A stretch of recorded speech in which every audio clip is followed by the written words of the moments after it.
One of my favorite things to do is go camping. I don't go camping as much as I used to, but when I was younger, there was this one time where a friend of mine and we decided that we're gonna go camping. We're gonna pick kind of this area of woods in another state, and we're gonna go and kind of like conquer this thing and go out there. So we get our backpacks, we get everything, and we pack this tent, the one I'm sitting in right now. We take it with us.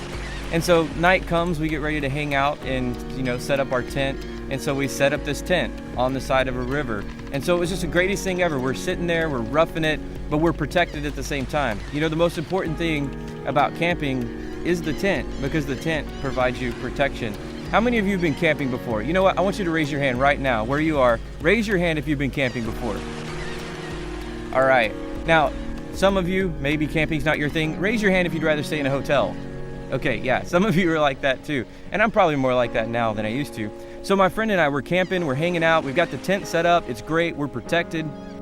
But then we wake up the next morning and things are a little damp.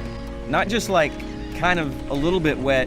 We're literally in like an inch of water, because overnight, we didn't know this, but the river, I guess, comes up overnight and we didn't know this. And so we're sitting in the tent and we're a little bit wet. Now, if we wouldn't have had the tent though, we'd be like crazy wet. We'd be floating away. Who knows what would happen? The point is, this tent protected us. This tent that I'm in right now was our protection. The love of God is kind of like that. The love of God is our protection. When we stay in the love of God, when we remain in Christ's love, we have what's called protection. But when we step outside of God's love, then we lose that protection. And so if we're going to start a true love revolution, if we're going to start loving like Jesus, acting like Jesus, trying to live like Jesus, we have to remain in Christ's love, just like I'm sitting in this tent right now, because that provides us protection.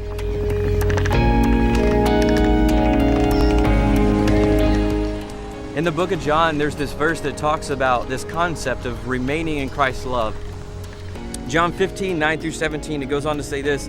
It says, I have loved you even as the Father has loved me. Remain. Everyone say remain. In my love. When you obey my commandments, you remain. Say remain again. In my love. Just as I obey my Father's commandments and remain. Say it again. Remain in his love. I have told you these things so that you will be filled with my joy. Yes, your joy will overflow. Everyone say it one more time. Say remain. I'm standing outside this tent right now. And just imagine if it was storming around me. Imagine if it was raining. Imagine if there was just crazy stuff going.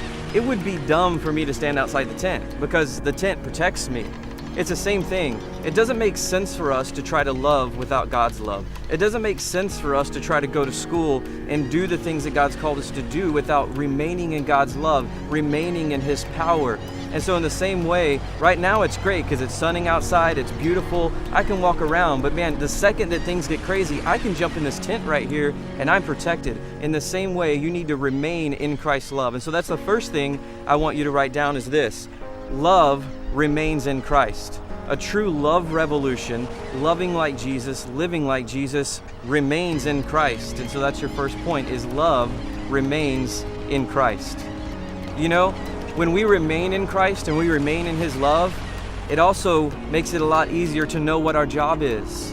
The love of Christ tells us who we are. The love of Christ defines us. The love of Christ is a thing that protects us and gives us an environment to know, here's who I am. Here's what I'm created to do. This verse goes on to tell you 3 things about yourself that you are. If you remain in Christ's love, then there's 3 things that you can always know that are true about you. The verse goes on to say this: this is my commandment, love. Everyone say love. Each other in the same way I have loved. Say love. You. There is no greater love, say it again, than to lay down one's life for one's friends. You are my friends if you do what I command. I no longer call you slaves, because a master doesn't confide in his slaves. Now you are my friends, since I have told you everything the Father told me. You didn't choose me, I chose you. I appointed you to go and produce lasting fruit, so that the Father will give you whatever you ask for using my name. This is my command, love. Say it again. This is my command, love each other. The Bible tells us 3 things about ourselves here. The first thing it says is you are chosen. It's just simple as that. As a little kid, I can't remember anything I wanted more than just to be picked for something. You know, whether it was a sport, whether it was a club, whether it was just, hey, I wanted my friends to pick me to go hang out with them. I just wanted to be chosen. And I think really deep down inside, every single one of us wants to be chosen. As a little kid, I was small. You know, I'm still small now compared to most people my age. When I was a little kid, I had the same problem. I was the tiny dude with little red hair, bowl cut, white legs. I always got picked last for some reason. I always just wanted to be chosen. And it feels so good to know that I'm chosen. You know, in God's system of doing things, you always get chosen first. There's no first place, second place, third place, or somebody that's chosen last. If you are a child of God, if you believe in Jesus and you remain in His love, you are always chosen first. When you wake up in the morning, realize that you're chosen. That's one of the greatest things that this verse tells us, is you're chosen. The next thing it says is, I've appointed you. It says you're appointed. What this means is you have a mission. You're not just chosen to just, oh yay, I'm chosen, I don't know what to do. No, you're also appointed. That means that you have a task. Tomorrow when you go to school, tomorrow when you go to work, whatever it is you do tomorrow, you are appointed to go and do something about it. We're chosen by God, but we're also appointed by God to do the work of God. And then the third thing it says is this, is you have to go. It takes action. You're chosen for a task. You've been given a task by God, and you're called to go. Everyone say go. That's what I want you to do.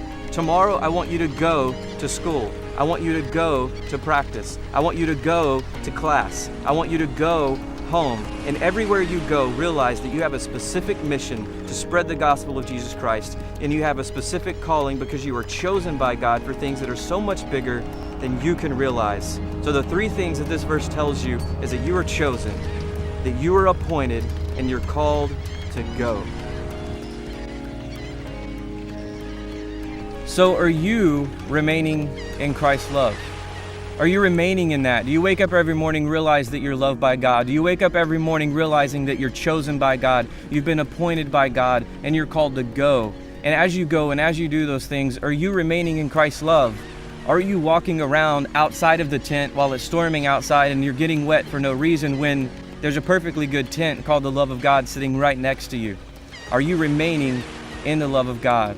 If you're going to start a true love revolution, you're not going to be able to do it outside of the love of God. And so I just want to challenge you this week to remain in Christ's love. Everyone say it one more time, remain. That's what you have to do. You have to remain in Christ's love, and then I promise you'll start a true love revolution.